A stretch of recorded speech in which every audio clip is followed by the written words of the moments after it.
അതെ, ചോറ് ഇരിപ്പുണ്ടോ? കുറച്ച് ചോറ് എടുക്കാൻ. അയ്യോ ഇല്ലല്ലോ, ഇന്ന് നിങ്ങളുടെ ചിക്കൻ കറി കിട്ടിയത് കൊണ്ട് ചോറ് ഞങ്ങൾക്കും കൂടി തരുന്നില്ല.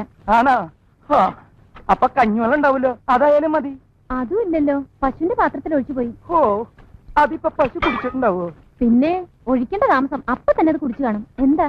ഏയ് ഒന്നുമില്ല, ചോറ് മേടിച്ചോണ്ട് വന്ന് മുഴുവൻ ആ പട്ടി തിന്നു. അയ്യോ, എന്തിനാ വെറുതെ സ്വാമിയെ പട്ടിന്നൊക്കെ വിളിക്കണേ? അത് പട്ടിയല്ലല്ലോ, പശു അല്ലേ. ഇത് ശരിക്കും പട്ടി. അയ്യോ, എന്നിട്ടെന്താ? കിടന്ന് തുറക്കം വരണ്ടേ? എന്റെ വയറ് കത്തിയാണ്. അതെ, അല്ലെങ്കിൽ കുട്ടിക്കൊരു സഹായം ചെയ്തു തരാൻ പറ്റുമോ? എന്താ? ഒരു പാട്ട് പാടി തരാൻ പറ്റുമോ? ഒരു താരാട്ട് പാട്ട്. അതും കേട്ട് കിടന്ന് ഉറങ്ങാലോന്ന് വെച്ചിട്ടാ.